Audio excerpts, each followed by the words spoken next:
Mais j'aimerais vous parler ce soir de votre plus grand appel. J'ai intitulé mon sujet ce soir « Votre plus grand appel ». Et nous allons aller dans la parole de Dieu maintenant. Je vous invite à ouvrir votre Bible ou votre smartphone dans la première épître de Pierre. Première épître de Pierre, chapitre 2, versets 4 à 12. Il est question de votre plus grand appel. Peut-être que vous dites, mais Seigneur, je sens un appel. Eh bien, vous allez voir qu'il y a ici le plus grand des appels qui soit. Et votre plus grand appel, ce n'est pas, et j'ai un grand respect pour mes amis les pasteurs qui sont là ce soir, mais ton plus grand appel, ce n'est pas celui qui consiste à être pasteur. Ton plus grand appel, ce n'est pas celui d'être un évangéliste. Peut-être tu rêves d'être le prochain Billy Graham, mais c'est un beau rêve. Amen. Ton plus grand appel, ce n'est pas celui d'être un docteur de la parole. Ton plus grand appel, ce n'est pas celui même d'être un magnifique prophète chargé de révélation. Ton plus grand appel, ce n'est pas celui d'être directeur d'une mission, d'une œuvre missionnaire. Ton plus grand appel, ce n'est pas celui d'être directeur d'une association chrétienne. Ton plus grand appel, c'est celui d'être un agent du royaume de Dieu. Amen.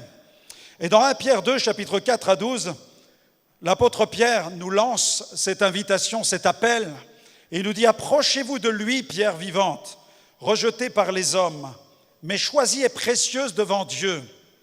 Et vous-même, comme des pierres vivantes, édifiez-vous pour former une maison spirituelle, un saint sacerdoce, afin d'offrir des victimes spirituelles agréables à Dieu par Jésus-Christ. Car il est dit dans l'Écriture, « Voici, je mets en Sion une pierre angulaire, choisie, précieuse. Et celui qui croit en elle ne sera point confus. L'honneur est donc pour vous qui croyez. Mais pour les incrédules, la pierre qu'ont rejetée ceux qui bâtissaient est devenue la principale de l'angle, et une pierre d'achoppement et un rocher de scandale. Ils s'y heurtent pour n'avoir pas cru à la parole, et c'est à cela qu'ils sont destinés. Vous, au contraire, vous êtes une race élue, un sacerdoce royal, une nation sainte, un peuple acquis, afin que vous annonciez les vertus de celui qui vous a appelé des ténèbres à son admirable lumière. Vous qui autrefois n'étiez pas un peuple et qui maintenant êtes le peuple de Dieu, vous qui n'aviez pas obtenu miséricorde et qui maintenant avez obtenu miséricorde, bien-aimés, je vous exhorte comme étrangers et voyageurs sur la terre à vous abstenir des convoitises charnelles qui font la guerre à l'âme. Ayez au milieu des païens une bonne conduite, afin que là même où ils vous calomnient comme si vous étiez des malfaiteurs, ils remarquent vos bonnes œuvres et glorifient Dieu au jour où il les visitera. Amen. Voilà votre appel qui va faire la différence dans la société. Cet appel à annoncer les merveilles de Dieu, voilà ton appel. Tu es un agent du royaume de Dieu. Quel que soit ton titre, quelle que soit ta position, quelle que soit ta fonction dans l'Église, tu dois être avant toute chose un agent du royaume de Dieu, parce que tu peux avoir un col blanc et malheureusement ne pas remplir cette vocation d'être un agent du royaume. À quoi cela sert-il d'avoir la tenue extérieure et de ne pas avoir l'intérieur, l'appel intérieur qui consiste à annoncer les vertus du royaume? Moi, j'ai noté le verset 9 qui m'a interpellé cette semaine. Vous, au contraire, vous êtes une race élue, un sacerdoce royal, une nation sainte, un peuple acquis. Vous avez tout un livre ici, vous avez tous les chapitres d'un prochain livre. Si quelqu'un veut écrire un livre, écris là-dessus. Tu as ici vraiment tous les chapitres extraordinaires de ce qu'est la mission de chaque enfant de Dieu, afin que vous annonciez les vertus de celui qui vous a appelé des ténèbres à son admirable lumière. Premièrement, voilà ton appel, tu es appelé des ténèbres à son admirable lumière. Voilà ton premier appel, tu as été appelé des ténèbres à son admirable lumière. Amen. Amen, gloire à Dieu. Il est question d'un changement de royaume. Nous avons changé de royaume. La Bible dit, si quelqu'un est dans le Christ, il est une nouvelle création. Les choses anciennes sont passées, voici toutes choses sont devenues nouvelles. Et c'est le mode de pensée du royaume de Dieu. Nous avons besoin de réaliser que nous avons changé de royaume. Ça, c'est une des plus puissantes réalités spirituelles qui va nous transformer. Tu n'as pas quitté une religion pour une autre religion qui serait meilleure que la précédente. Tu n'as pas fait le choix d'une religion améliorée. L'apôtre Pierre déclare, tu es passé des ténèbres à son admirable lumière. Tu as changé de royaume. Ta mentalité a changé parce que tu t'es repenti de tes péchés. Tu es passé par la repentance, tu es passé par la foi, tu es passé par la conversion. Tu as quitté le royaume des ténèbres pour être transféré dans le royaume du Fils de son amour. Et tu es devenu une nouvelle créature. L'apôtre Paul a écrit au sujet de cette nouvelle personne que nous sommes dans le Christ. Il dit même, tu es un homme nouveau. Tu es un homme nouveau, c'est l'homme nouveau. Avant, nous étions vendus au péché, charnels. Nous étions dans la chair. Et maintenant, nous marchons dans l'esprit. Nous avons reçu l'Esprit de Dieu. Et l'Esprit de Dieu est venu habiter notre esprit pour le restaurer, pour le raviver, pour le ressusciter, pour le transformer, pour le vivifier. Nous sommes vraiment des créatures nouvelles. Dieu soit béni. Il ne s'agit pas de traditions nouvelles. Il ne s'agit pas d'un christianisme amélioré, mais d'une vie immergée dans le Saint-Esprit. Nous sommes libres des ténèbres. Nous avons changé de royaume. Nous avons quitté un monde, un univers qui était structuré et organisé par la puissance du péché, par la corruption. Et nous avons été transférés dans le royaume du Fils de son amour, où le Saint-Esprit accomplit une œuvre de transformation intérieure, où notre structure spirituelle s'articule autour de la parole de Dieu, l'œuvre de Jésus, la puissance de l'œuvre de la croix, l'œuvre du Saint-Esprit, la vie du Saint-Esprit, la marche dans la vérité et la marche dans la lumière. Nous sommes des créatures nouvelles. Et quelle est cette admirable lumière, puisque vous êtes passés des ténèbres à son admirable lumière? Quelle est cette admirable lumière? La Bible dit que Dieu est lumière. L'Écriture déclare même que cette lumière était inaccessible. Mais Jésus est venu, il a dit « Je suis la lumière du monde ». Et il dit « Celui qui me suit ne marchera plus dans les ténèbres, mais il aura la lumière de la vie. » Et maintenant, vous êtes enfants de lumière, marchez comme des enfants de lumière. Amen. Vous avez reçu cette lumière, la présence du Christ dans votre vie. Dieu soit loué. Celui qui me suit ne marchera pas dans les ténèbres, mais il aura la lumière de la vie. Nous sommes appelés des ténèbres à son admirable lumière. Ton appel implique cette transformation intérieure si tu veux entrer dans la puissance de la vie de l'esprit. Randy Clark a déclaré « Le plus grand commandement, tu aimeras ton prochain, doit précéder celui de la grande mission. J'ai pris de la distance avec l'œuvre, j'ai pris de la distance avec le ministère. Maintenant, je cherche surtout à prendre du plaisir avec mon papa. » Est-ce que je peux entendre un amen à cela? Randy Clark déclare « Le truc incroyable, c'est que j'ai plus de fruits que j'en ai jamais eu auparavant. Dieu est amour, dit-il. Et quand son amour est libéré, la guérison vient, la guérison de plein de choses. Amen. Deuxièmement, tu es appelé à former une nouvelle race. Nous sommes appelés à former une nouvelle race. C'est ce que l'apôtre Pierre écrit. Voilà ton appel. C'est quoi mon appel? Tu es venu, tu dis, c'est quoi mon appel? Et quand il y a des conférences sur le renouveau, souvent c'est la bataille des égaux. Autour de la tasse de café, chacun parle de ses dons spirituels, chacun parle du prophète, de l'évangéliste, du ministère, chacun parle du groupe, chacun parle des dons, des talents, chacun parle des ministères. Dieu soit béni, c'est les dons que le Seigneur fait aux hommes. Mais quel est cet appel? Le plus grand appel? Si tu n'as pas ce plus grand appel, tu passes à côté. Parce que tu te trompes de poursuite, tu te trompes de challenge, tu te trompes d'aspiration. Tu dois d'abord répondre à cet appel en premier lieu pour que tes dons puissent s'aligner, que ton ministère puisse s'aligner sur ce grand appel. Amen.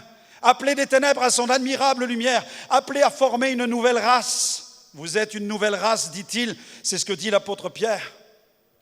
Vous avez entendu parler de la mission du premier couple? La première race d'humains sur la planète Terre, placée dans un jardin, le jardin des délices, où Adam et Ève n'avaient même pas besoin d'avoir la foi parce que Dieu leur parlait en live, en direct. Il discutait avec eux, ils avaient des entretiens. À l'époque, il n'y avait pas d'évangéliste. Amen, il y a quelqu'un dans la salle? Il n'y avait pas de Bible non plus. Il n'y avait pas la King James, il n'y avait pas la version Louis II, non. Ils étaient dans le jardin d'Éden et Dieu les rencontrait, discutait avec eux. Et Dieu leur a dit, bien, je vais vous donner une mission, voilà un beau jardin. Vous allez le cultiver, vous allez en prendre soin, vous allez l'entretenir. Dieu parlait avec eux. Et ils ont eu une mission, celle de cultiver ce jardin qui était, je dirais, un exemplaire, un échantillon du royaume de Dieu. Parce que Dieu y manifestait déjà sa gloire. La gloire de Dieu était manifestée en Éden. Et ce premier couple était croyant. Ce premier couple était en communion. dotés d'une foi intrinsèque, d'une foi naturelle, sans tache. Il n'y avait pas encore le péché, il n'y avait pas encore la corruption. Ils s'entretenaient avec Dieu et leur mission était celle-ci, d'importer la culture du royaume de Dieu hors du jardin dans le monde. Parce que cette culture, Dieu l'a déposée dans le jardin. Tu dois le cultiver, tu dois l'entretenir, tu dois prendre soin, tu dois veiller, tu dois préserver le jardin qui t'est confié. Cultiver le jardin, cela nous parle de la culture du royaume de Dieu. Garder le jardin, cela nous parle de préserver cette culture du royaume. Et puis il y a eu ce mandat, vous allez peupler la terre, vous allez remplir la terre, vous allez la coloniser. Et en fait, vous allez la coloniser avec les valeurs, avec la culture de ce royaume dans lequel je vous rencontre et dans lequel je vous parle. Et vous allez vous répandre sur la planète et vous allez exporter cette culture du royaume de Dieu. Mais malheureusement, vous savez qu'ils n'ont pas veillé. Et puis le serpent s'est introduit. Vous avez lu les chapitres 1, 2 et 3 de la Genèse, vous connaissez la suite, c'est le chaos. Et la foi a été entachée par la corruption et la foi a été détournée de sa trajectoire originelle. Et dans le futur de l'humanité, au lieu de se tourner vers Dieu, cette foi a été détournée vers des idoles, vers des divinités, vers des puissances diaboliques, vers les astres même. L'homme a détourné sa foi du dessein originel. Mais Dieu n'a pas oublié Adam et Ève, Dieu soit béni, parce qu'il les a secourus avec une mesure de sauvetage. Et ce premier couple était la première race humaine sur la planète. Et la première race humaine sur la planète n'était pas athée, mais elle était croyante. Si vous croyez en Dieu, vous n'êtes pas un extraterrestre. Amen. Dieu soit loué. Et ensuite vient la lignée de la foi, parce que Dieu suscite aussi une race de croyants avec les patriarches, avec les prophètes, avec les juges, avec les conquérants comme Josué, avec les voix prophétiques qui résonnent, avec le libérateur Moïse. Vous avez toujours des hommes qui se lèvent et qui parlent pour indiquer le chemin à l'humanité. La race de Dieu continue de parler. Et Dieu soit béni pour l'Église de Jésus, parce qu'à la fin des temps, la Bible nous dit que Dieu a suscité une société nouvelle, une communauté nouvelle, internationale, composée d'hommes et de femmes issus de tout peuple, de toute langue, de toute tribu, qui croient dans un seul et vrai Dieu, le vrai Dieu, celui qui est le Dieu vivant et vrai, qui a envoyé Jésus il y a 2000 ans mourir sur une croix pour leurs péchés, et qui est ressuscité le troisième jour, et qui est apparu à une grande nuée de témoins, qui est remonté dans la gloire, qui revient bientôt, à lui soit la gloire. On veut l'acclamer, le roi des rois. Vous êtes l'Église.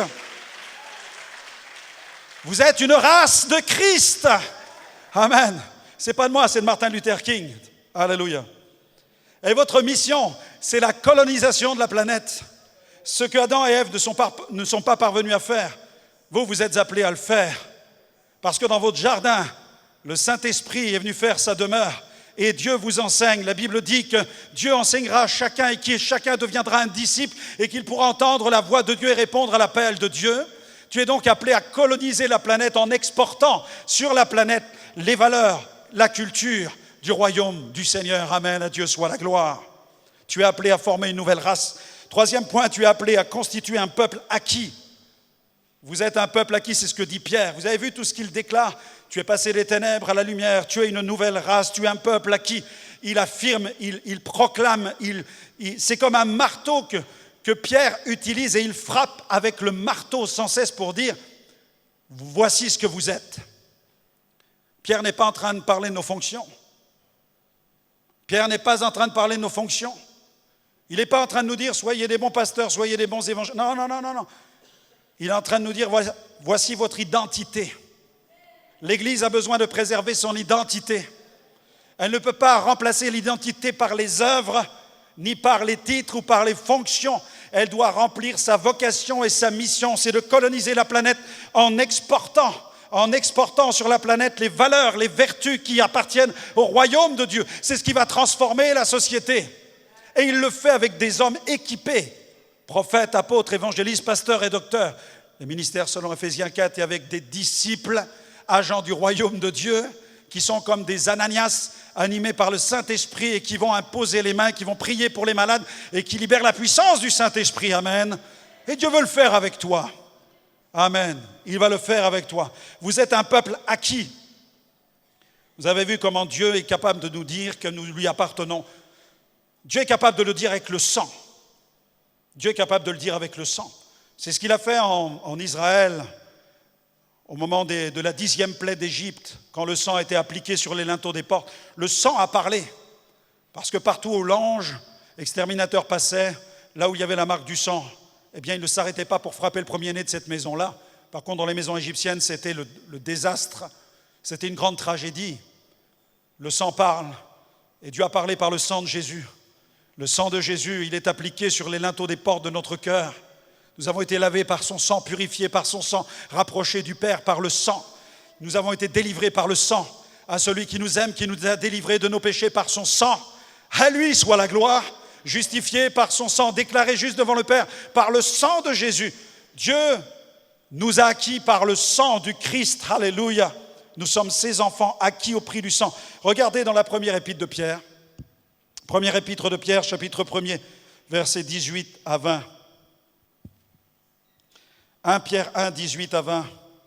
Vous savez en effet que ce n'est point par des choses périssables, argent ou or, que vous avez été rachetés de la vaine manière de vivre, hérité de vos pères, mais par le sang précieux du Christ, comme d'un agneau sans défaut et sans tache. Il a été désigné d'avance avant la fonction du monde et manifesté à la fin des temps à cause de vous. Le mot précieux a été traduit à partir d'un terme grec qui inclut vraiment cette idée de valeur inestimable. Vous avez été rachetés et lavés par ce sang qui est porteur d'une marque d'excellence, une empreinte, une marque royale. Vous savez, ceux qui sont nés de famille royale, on dit qu'ils ont le sang bleu, le sang royal. Eh bien là, il est question du sang précieux. Celui-là vient du ciel. Il n'y a pas un seul être humain qui sur la planète ne porte pas en lui-même l'empreinte, la trace du péché. Le seul roi qui est venu sur cette terre et qui a exercé une fonction royale et qui ne portait pas la marque du péché n'est pas d'ici-bas. Il est venu d'en haut, il est venu du ciel sur la terre. Ce roi, c'est Jésus. Et il est le chef du royaume de Dieu. Il est le roi des rois, le Seigneur des seigneurs. On peut l'acclamer. Amen. Amen. Voilà ton appel, voilà le plus haut des appels. 4e point, tu es appelé à un sacerdoce royal. Dieu soit béni. Il vous a appelé au sacerdoce royal parce que vous êtes de lignée royale. Dieu soit loué. Jésus est notre souverain sacrificateur. Il est à la fois sacrificateur et agneau. C'est le sacrificateur qui s'offre comme un agneau, qui se sacrifie pour nos péchés. Il est vraiment notre sauveur. Et regardez ce que Zacharie déclare au sujet de Jésus. Dans Zacharie chapitre 6, versets 12 à 13, Zacharie 6, versets 12 à 13, il évoque la royauté de Jésus, son identité royale, son ADN céleste, sa royauté céleste.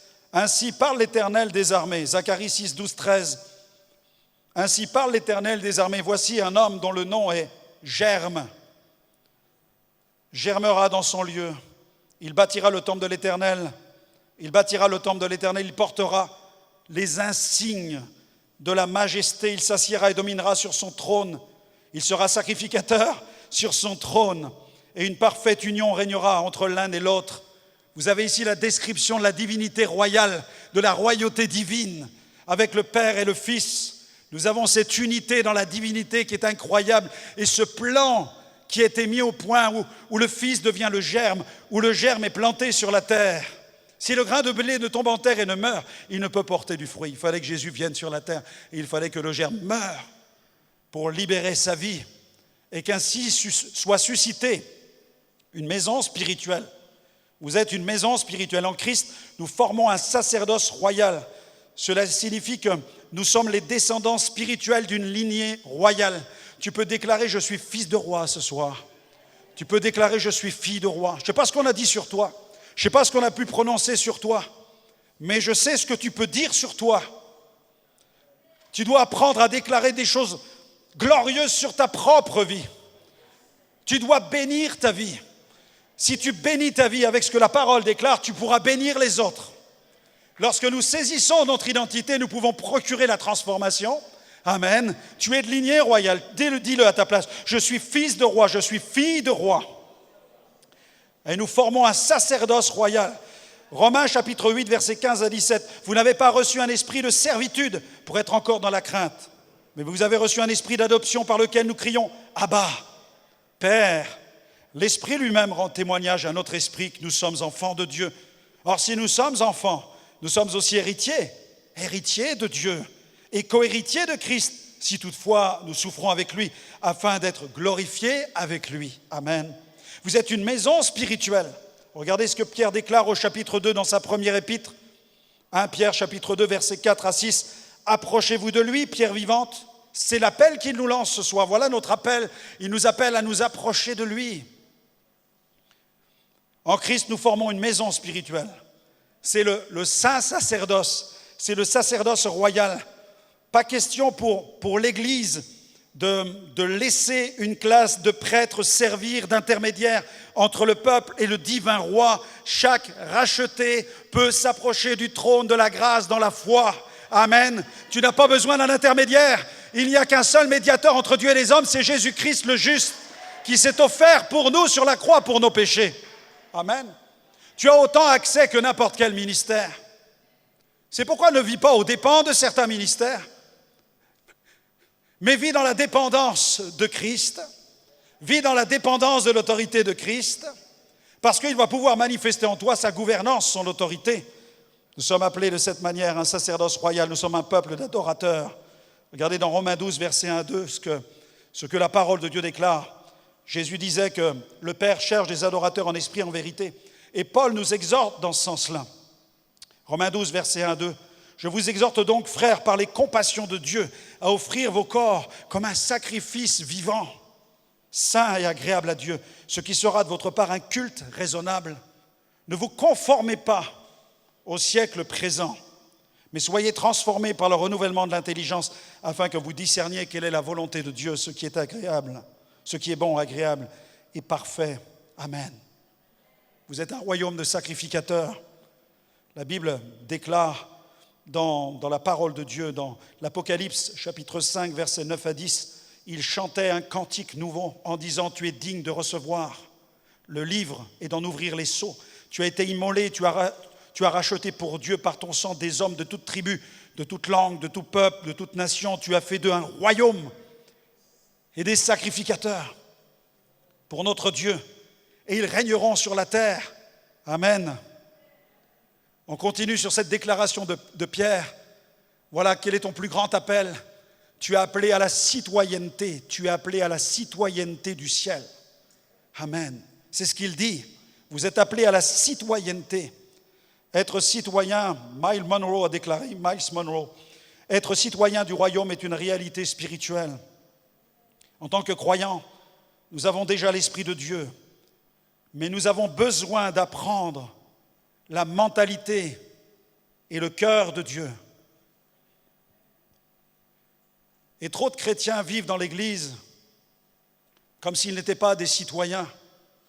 Ils vivent dans l'Église comme s'ils étaient des étrangers, comme s'ils n'étaient pas les bienvenus. Tu vis dans l'Église comme si tu étais dans une situation irrégulière. Tu ne te sens pas digne de t'approcher de Dieu. Tu ne te sens pas digne de demander les dons spirituels. Tu ne te sens pas digne de t'approcher du trône de la grâce. Tu as l'impression d'être dans une situation irrégulière quand tu t'approches de Dieu. Mais la Bible dit que nous avons une citoyenneté. Tu es citoyen. Ton identité est importante, c'est ton appel. Il est important que tu puisses réaliser quel est cet appel. La citoyenneté, cette qualité attribuée à un individu du fait de son appartenance à une ville ou plus généralement à un État. Il signifie droit de cité, droit d'un habitant dans un pays. C'est un droit. Il t'octroie des droits, il réclame de toi, bien entendu, des devoirs, mais il t'accorde aussi des privilèges. J'ai eu l'occasion de prêcher dans bien des pays du monde et dans certains endroits de la planète, le pays est tellement ouvert à l'Évangile que lorsque nous organisons des campagnes, par exemple dans toute l'Argentine, la Colombie, le Guatemala par exemple, si nous avons une campagne d'évangélisation, je pense à Guatemala City, le maire de la ville qui était l'ancien président de la République, souhaitait me recevoir et nous avons passé 1 heure de discussion ensemble. Nous avons parlé des biens que l'Église évangélique peut apporter dans un pays. Pendant 1 heure, on a discuté ensemble. Dans la ville de Malvinas, le maire m'a invité pour une conférence de presse. Il y avait tous les journalistes, les caméras, les radios qui étaient rassemblés. On a eu une discussion devant tous ces médias pendant une petite demi-heure et ensuite on a pu boire un verre ensemble, et on m'a donné un titre d'invité d'honneur, et j'ai toute une collection de titres d'invité d'honneur, parce que dans bien des pays du monde, nous sommes considérés comme étant vraiment des messagers de bénédiction. Nous sommes accueillis comme étant des citoyens d'un royaume qui apporte une bénédiction dans la ville. Et il nous faut prier pour qu'il y ait ce changement en Europe de l'Ouest. Qu'en Europe, être un prédicateur de l'Évangile ou être un chrétien devrait être une marque de bénédiction pour le pays. Parce que les enfants de Dieu sont les porteurs de la culture du royaume de Dieu. Et la culture du royaume de Dieu, ce n'est pas une culture de religion, ce n'est pas une culture de condamnation, ce n'est pas une culture de traditionnalisme. Ce n'est pas une culture d'austérité, c'est une culture d'espérance, c'est une culture de foi, c'est une culture de paix, c'est une culture de joie, c'est une culture de transformation, de guérison, de délivrance de la société dans laquelle nous sommes. Alléluia! C'est la culture que nous apportons. Acclamez plus fort le Seigneur, que nos amis sur Zoom puissent nous entendre ce soir. Amen. Avec le dérèglement climatique, des millions d'êtres humains se considèrent aujourd'hui, ils se découvrent citoyens du monde. Mais nous avons conscience qu'en Christ, nous sommes devenus des citoyens du ciel et que nous sommes appelés à porter le ciel sur la terre. 6e point, ton plus grand appel, tu es appelé à constituer une nation sainte. Il emploie même le terme de nation.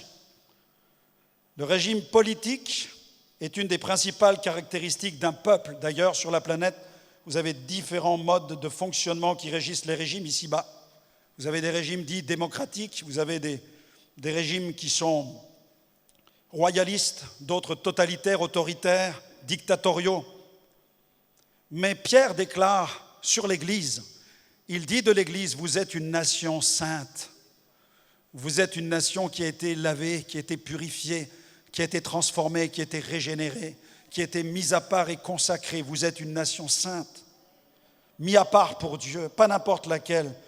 Une nation qui possède une authentique gouvernance, une nation qui possède un roi qui est sur un trône, qui possède les insignes de son autorité et qui envoie sur la planète les agents du royaume de Dieu, non pas pour prendre le pouvoir, non, mais pour bénir les autorités. La Bible dit, et elle nous appelle, et l'apôtre Paul le dit, je veux avant toute chose que l'on prie pour tous ceux qui nous dirigent, tous ceux qui nous conduisent. Jésus est déjà notre roi, Jésus règne, son royaume n'a pas été fondé il y a 2 siècles, 3 siècles après tel ou tel événement. Son royaume existe de toute éternité.